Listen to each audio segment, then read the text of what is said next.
ഇത് എപ്പോഴും ചാർജ് ആക്കി തന്നെ ഇരിക്കും. ഇത് ഓഫ് ഓണൊന്നുമില്ല. വെയിലുള്ളപ്പോൾ ചാർജ് ആവും, വെയിലില്ലാത്തപ്പോൾ ചാർജ് ആവത്തില്ല. അങ്ങനെയാണ് ഇതിന്റെ സെറ്റ്.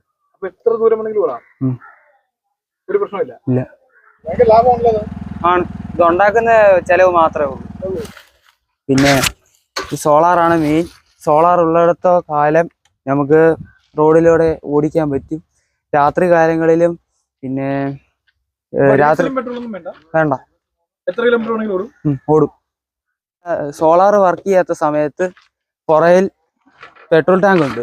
അതുവഴി പെട്രോൾ അടിച്ച് നമുക്ക് രാത്രി കാലവും മഴക്കാലത്തും ഒക്കെ വണ്ടി ഓടിക്കാം.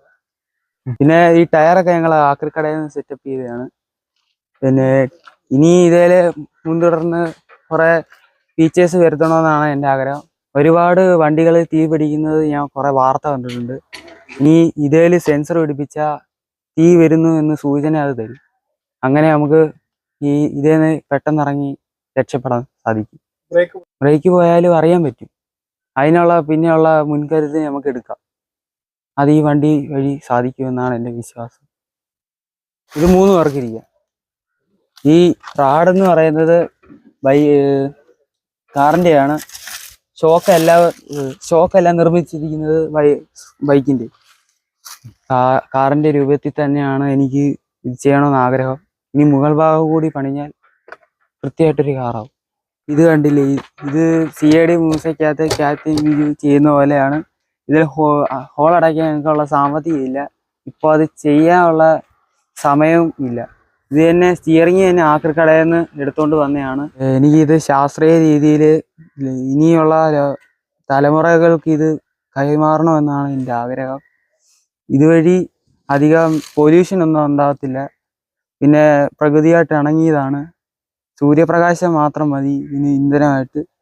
വേറെ മോട്ടർ വലുത് വെക്കണം, എന്നാലേ കയറ്റമൊക്കെ നല്ല രീതിയിൽ കയറും.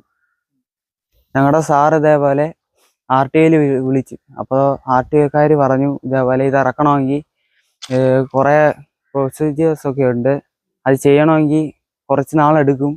അതുകൊണ്ട് ഞങ്ങളിപ്പോൾ തൽക്കാലം അധികം വണ്ടി അങ്ങനെ വെളിയിൽ നിന്ന് വിട്ട് ഓടിച്ചിട്ടില്ല. അങ്ങനെ ഓടിക്കുവാണെങ്കിൽ തന്നെ പിഴയാണ്. പിന്നെ ഈ കാറാക്കാൻ ഇനി ഇതിൻ്റെ മേൽക്കൂരയൊക്കെ ഇനി പണിയണം. അതിന് കുറച്ച് ദിവസങ്ങളൊക്കെ എടുക്കും. അതിനുള്ള പൈസ എങ്ങനെ കണ്ടെത്തും? അത് ടീച്ചർമാരോടൊക്കെ ചോദിക്കും. ഇനി വെക്കണോ വേണ്ടേ എന്ന് അവരോട് തന്നെ ചോദിക്കും. എന്നിട്ട് ശാസ്ത്രമേളകളിലൊക്കെ കൊണ്ടുപോകാനാണ് എൻ്റെ ഉദ്ദേശം. സ്കൂളിൽ ചെയ്ത് കൊണ്ടുപോയ ശേഷം ടീച്ചർമാർക്കെല്ലാം സന്തോഷമായിരുന്നു. ഞാൻ എല്ലാവരും ഈ വണ്ടിക്കകത്ത് ഞങ്ങളുടെ ഗ്രൗണ്ട് മുഴുവൻ ചുറ്റി കറങ്ങി. അവർക്ക് നല്ലതായിരുന്നു. കുട്ടികളെല്ലാം കൈയടിച്ച് ഹാർപ്പ് വിളിച്ച് സന്തോഷത്തോടെ വരവേറ്റ്. ഞാൻ കലിഞ്ഞ സ്കൂളിൽ പഠിക്കുന്നു. എനിക്ക് ഏറ്റവും പ്രിയപ്പെട്ട സാറുമാരാണ് എന്നെ സഹായിച്ചത്. ഒന്നാമതായി സജീവ് സാർ, പിന്നെ മിനി ടീച്ചർ, ഗീതാദേവി ടീച്ചർ എന്നിവരുടെ സഹായത്തോടു കൂടിയാണ് ഞാൻ ഈ വണ്ടി ഉണ്ടാക്കിയത്.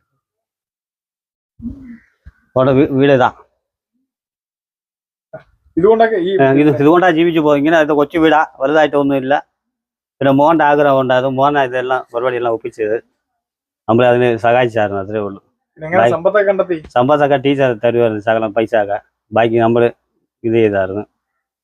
ഈ ബാക്കി എല്ലാം മോൻ്റെ പരിപാടിയാണ് മൊത്തം നമ്മൾ സഹായിച്ചു, അത്രേ ഉള്ളൂ. ചെറുപ്പത്തിൽ എനിക്ക് നല്ല വണ്ടി ഉണ്ടാക്കണമെന്ന് ആഗ്രഹമായിരുന്നു.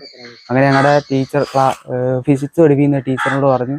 ടീച്ചർ ഒരു രൂപകൽപ്പന ചെയ്യാൻ പറഞ്ഞിട്ടാണ് ഞാൻ ഇത് ഉണ്ടാക്കിയത്. അപ്പോൾ ടീച്ചർ പറഞ്ഞു ഈ രൂപകൽപ്പന കൊള്ളാം, അപ്പോൾ നമുക്ക് വണ്ടി ഉണ്ടാക്കാം. സാമ്പത്തികത്തിൽ ഞങ്ങൾക്ക് പ്രശ്നമുള്ളതുകൊണ്ട് ഞങ്ങൾക്ക് സ്വന്തമായിട്ട് പണിയാൻ പറ്റത്തില്ലായിരുന്നു. അങ്ങനെ ടീച്ചറിനോട് പറഞ്ഞ് എൻ്റെ ആഗ്രഹം സാധിച്ചു.